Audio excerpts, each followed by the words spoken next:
Movie की शुरुआत होती है और हमें केनिया में एक हेलीकॉप्टर को क्रैश होता हुआ दिखाया जाता है, जिसके कारण वहां भगदड़ मच जाती है। और तभी हम कुछ अमेरिकन सोल्जर्स को देखते हैं जो दुश्मन को ढेर करने के लिए अपना पोजीशन ले रहे थे। लेकिन तभी अचानक दो सोल्जर्स दुश्मन के हमले से गायब हो जाते हैं। ये देखते ही उन अमेरिकन सोल्जर्स का लीडर उन अदृश्य दुश्मनों पर फायरिंग करने लगता है जो दिखाई नहीं दे रहे थे।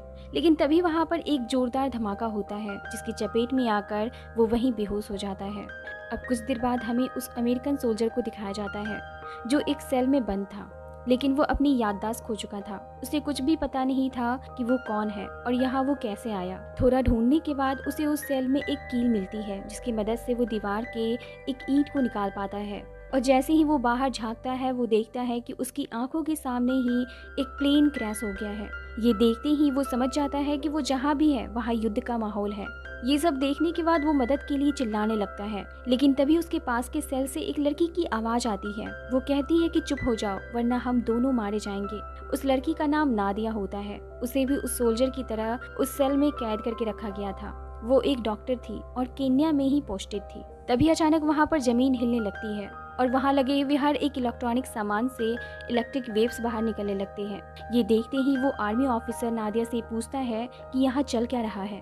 नादिया कहती है कि पूरी दुनिया पर एलियंस ने हमला कर दिया है और वो बचे हुए सारे इंसान को अपने साथ धरती से ले जा रहे हैं। तभी उस आर्मी ऑफिसर को बाहर से कुछ आदमियों की आवाज सुनाई देती है। आवाज सुनते ही वो मदद के लिए जोर जोर से चिल्लाने लगता है। नादिया कहती है कि तुम चिल्लाओ मत, एलियंस तो हमें एक बार में खत्म कर देंगे, लेकिन ये इंसान तुम्हें तो मारेंगे ही, पर पता नहीं मेरे साथ क्या करेंगे।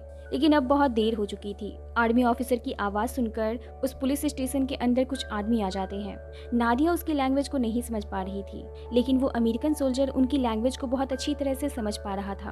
अब मौका देखकर वो अमेरिकन सोल्जर उस ग्रुप के लीडर के साथ फाइट करने लगता है। इसी बीच उस ग्रुप के कुछ लोग नादिया के पास आकर उससे बदतमीजी करने की कोशिश करते हैं, जिसका नादिया बहुत अच्छी तरह से जवाब देती है। वो उन्हीं के बंदूक से एक एक कर सभी को शूट कर देती है। वहीं बाहर हमें उस अमेरिकन सोल्जर को दिखाया जाता है जो उस ग्रुप के लीडर के साथ लड़ रहा था। इसी दौरान उस ग्रुप का एक दूसरा ठग आकर उस अमेरिकन सोल्जर को इलेक्ट्रिक शॉक लगाने की कोशिश करता है, लेकिन वो सोल्जर ये देखकर हैरान हो जाता है कि उस इलेक्ट्रिक शॉक से उसे कुछ भी नहीं होता, बल्कि उल्टा वो ठग ही मारा जाता है। और तभी उस अमेरिकन सोल्जर की नज़र बहुत बड़े बड़े एलियन रोबोट्स पर पड़ती है, जिनके डर से लोग अपनी जान बचाकर भाग रहे थे। वो अमेरिकन सोल्जर भी एक कार के अंदर छुपकर अपनी जान बचाने की कोशिश करता है।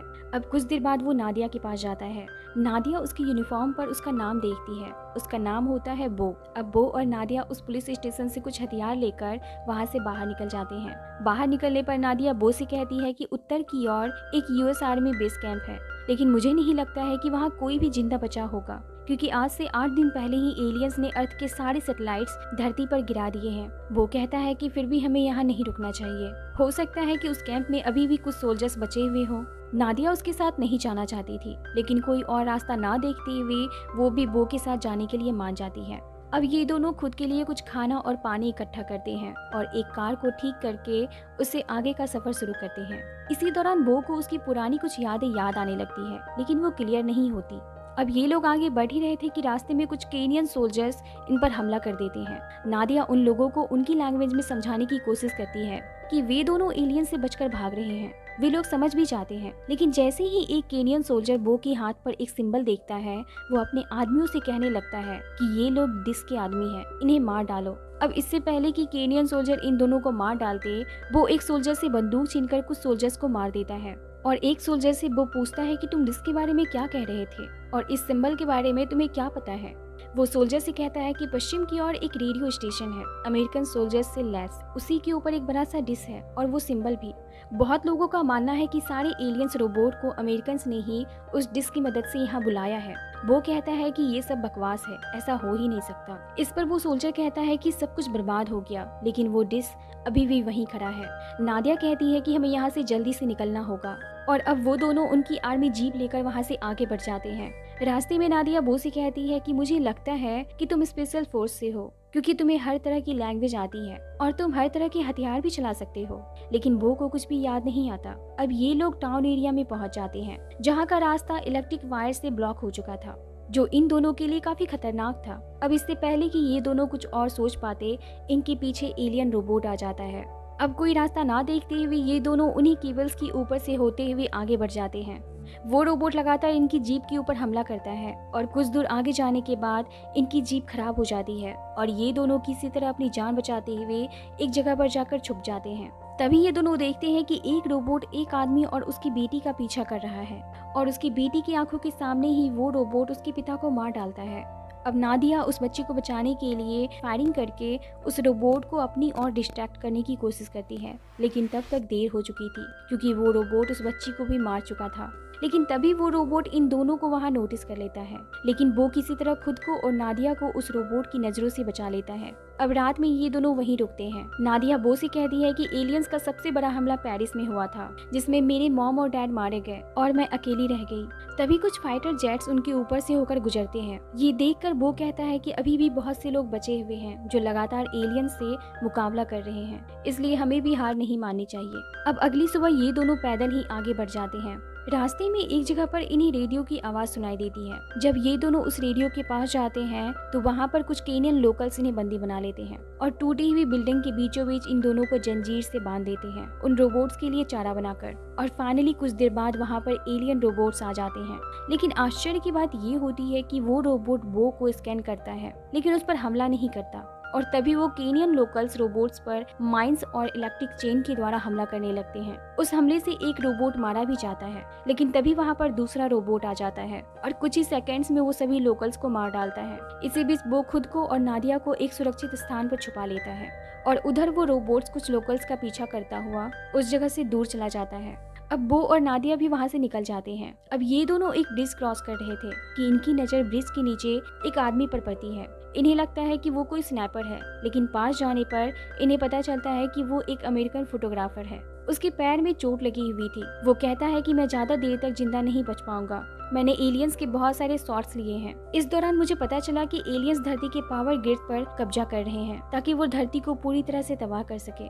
मैंने एलियन शिप की भी तस्वीर ली है। तभी वहाँ पर एलियंस का हमला होता है और ये लोग जल्दी से अपनी जान बचाने के लिए पास के ही टूटी हुई बिल्डिंग के अंदर चले जाते हैं।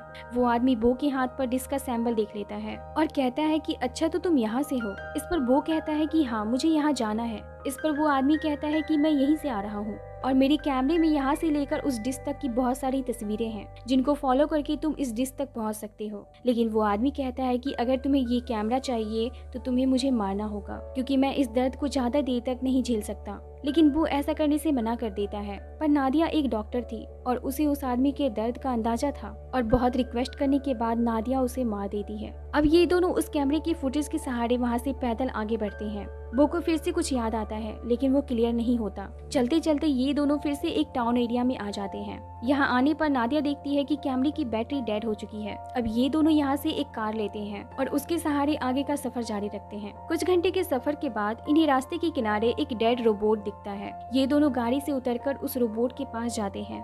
वो कहता है कि इस रोबोट्स की कोई तो कमजोरी होगी जिससे हम इन्हें खत्म कर सकते हैं। तभी इन दोनों को अपने आसपास कुछ अजीब सी आवाज सुनाई देती है और ये दोनों देखते हैं कि हजारों की संख्या में रोबोट्स इनकी ओर तेजी से आ रहे हैं। रोबोट्स को देखते ही ये दोनों कार में बैठकर वहाँ से भागते हैं। इस दौरान वो रोबोट्स लगातार इन दोनों पर हमला करते हैं। तभी इन्हें सामने एक घर दिखाई देता है। ये दोनों जल्दी से घर के अंदर जाते हैं और उसके तहखाने में जाकर छुप जाते हैं। लेकिन कुछ देर बाद ही उस घर के ऊपर एलियन शिप आ जाता है और उस घर की छत को तोड़कर वो नादिया को खींच लेता है। पर वो वहीं रह जाता है लेकिन वो काफी घायल हो चुका था। अब वो किसी तरह वहाँ से बाहर निकलकर ब्रिज तक पहुँच जाता है। लेकिन वहाँ पहुँचकर वो देखता है कि एलियंस ने ब्रिज को भी पूरी तरह से तबाह कर दिया है। फिर वो वहाँ से टाउन एरिया की ओर जाता है ताकि किसी इंसान से वो मदद मांग सके। और फाइनली बो को वहाँ कुछ आदमी दिखाई देते हैं जो उन एलियन रोबोट्स पर हमला कर रहे थे। और तभी बो के पास कुछ स्पाइडर रोबोट्स आते हैं। वो उसके फेस को स्कैन करते हैं और वहाँ से भाग जाते हैं। और इसी दौरान बो को याद आता है कि वो एक अमेरिकन सोल्जर था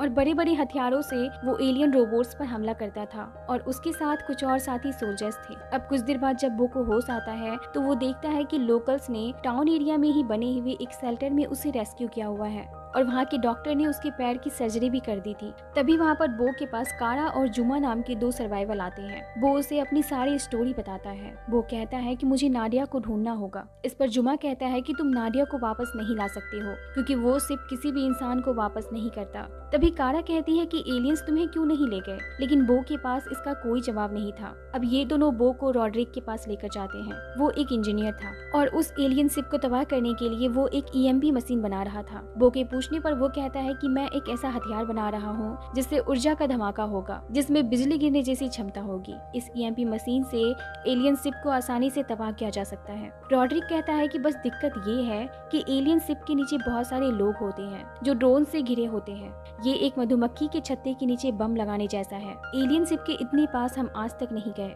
ये लोग बात कर ही रहे थे कि तभी रॉड्रिक का साथी उसे मैसेज देता है कि बहुत सारे एलियन रोबोट्स उनके शेल्टर की तरफ आ रहे हैं। अब समझ नहीं आ रहा है कि हम क्या करें। रॉड्रिक कहता है कि ऐसा पहले कभी नहीं हुआ, जरूर एलियंस ने हमें ट्रैक कर लिया है। ये सुनते ही बो को याद आ जाता है कि जब वो अपने साथियों के साथ मिशन पर था, उसी वक्त एक रोबोट ने उसकी गर्दन में एक ट्रैकर डिवाइस लगा दिया था ताकि वो बो को ट्रैक करके ज्यादा से ज्यादा लोगों को मार सके। अब वो रॉड्रिक को बताता है कि एलियंस मेरी वजह से यहाँ आ रहे हैं। उन्होंने मेरे गर्दन में एक ट्रैकर डिवाइस लगा रखा है जिसके कारण वो मेरे आसपास के लोगों को ट्रैक कर लेते हैं और उन्हें मार देते हैं। उन्होंने नादिया को भी इसी तरह ट्रैक किया और अपने साथ ले गए और अब वो यहाँ आ रहे हैं। ये सुनते ही कारा बो पर बंदूक तान देती है और कहती है कि तुम्हारी वजह से वो एलियंस यहाँ आ रहे हैं, मैं तुम्हें मार दूंगी। बो कारा से कहता है कि मुझे मारना ही है तो मुझे एलियन शिप के पास जाने दो, क्योंकि अब मुझे पता है कि मैं ही इस ईएमपी मशीन को शिप के नीचे लेकर जा सकता हूँ। क्योंकि एलियंस मेरा पीछा कर रहे हैं, इसलिए मैं जहाँ जाऊंगा वो मेरे पीछे आएंगे। रॉड्रिक इसके लिए मान जाता है। अब सभी मिलकर एलियन से लड़ने की तैयारी करने लगते हैं। इसी दौरान बो की नजर एक लड़की पर पड़ती है। उसे लगता है कि वो नादिया है, पर वो नादिया नहीं होती। ये देखकर वो मायूस हो जाता है।